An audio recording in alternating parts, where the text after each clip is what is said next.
Hello everyone and welcome back. Today we're going to review Esoro's Cyclone Max Block Facebreaker Gladiator.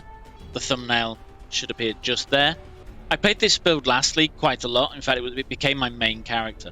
But when the patch notes came out for this league, I was pretty convinced this build was no longer viable. So what I want to do in this video is show how the build works for me, highlight the changes between Esoro's video from last league and his new path of building for this league. And then towards the end of the video, we'll find out if this build is viable, and if so, is it strong. I'll be placing a link to Esoro's video below in the description, and also at the end of the video. The original guide is extremely high quality, and really tells you everything you wanted to know. So I would encourage you to check it out.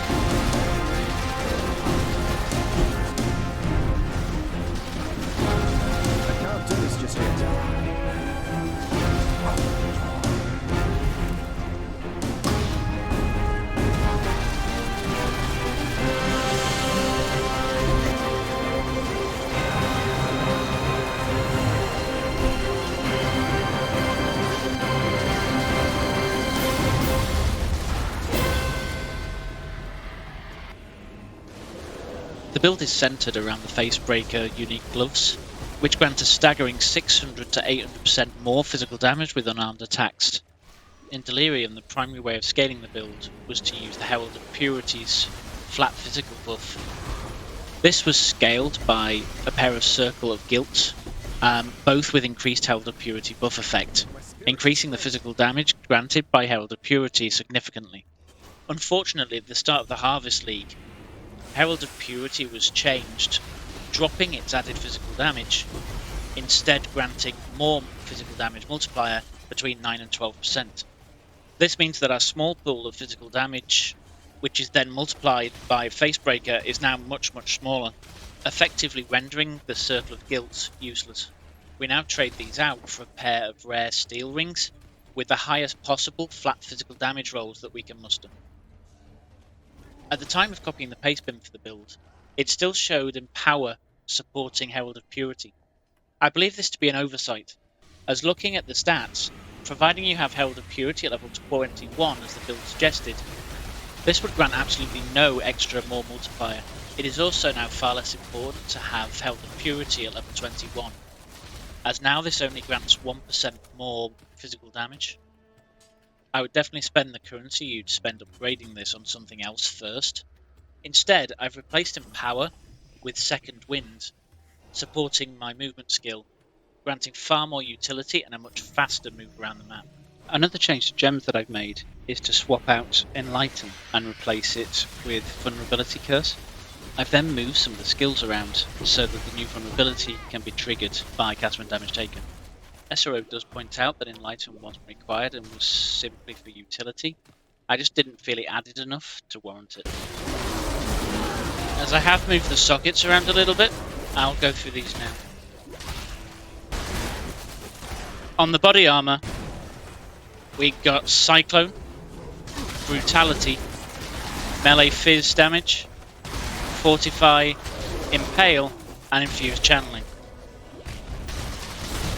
In the boots, we have Molten Shell, Cast when damage taken, Blood Rage, and Vulnerability.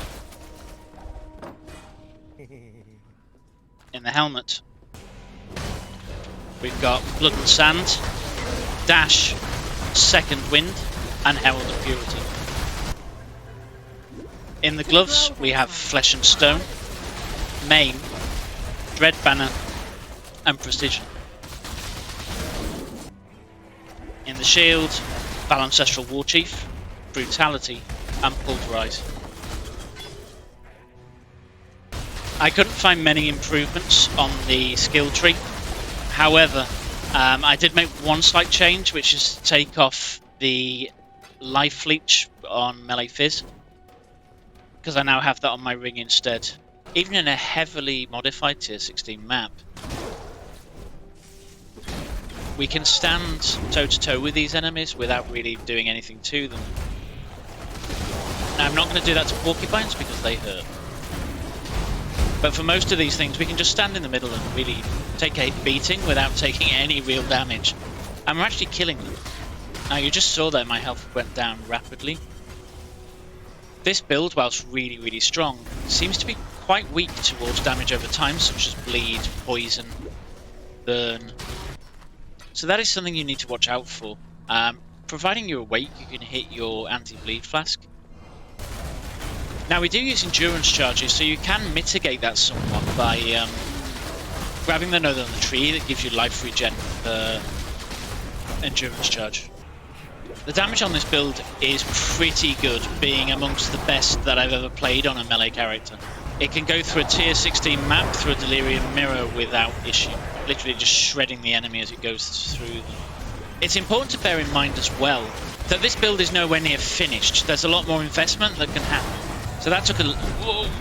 My spirit is spent. You see what I mean about bleed? Endgame bosses are a breeze. You can see here that I'm just shredding this tier 16 Brian King.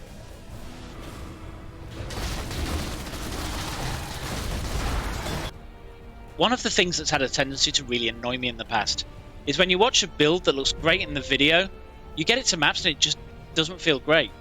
I think far too often you find build guides that require far too much investment for the average player. I'm glad to say that so far this hasn't been one of them. I've spent currently somewhere in the order of 4 to 5 exalts and it's felt really good. And again, I'm only around halfway through, probably spend 10, 11 exalts on it quite happily. But I just don't need to get to endgame, which for far too many builds, I just can't say that. One of the last things I want to address before we get to the verdict is, how is this character as a league starter? Now, I have tried solo self-found, just getting to maps a couple of times, and I've got to say, with normal gear and non-leveling gear, it doesn't feel great. I personally wouldn't have it as a league starter. I think there's far better out there for getting a good start with far lower investment than this.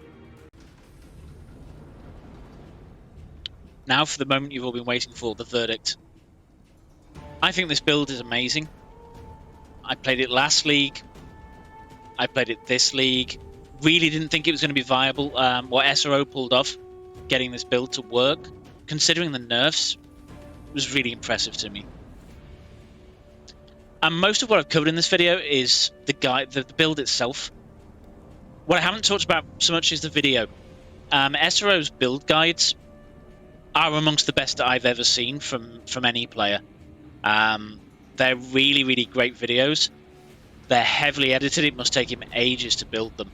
But also, the information in them is just so much more than you get from your average YouTuber or streamer.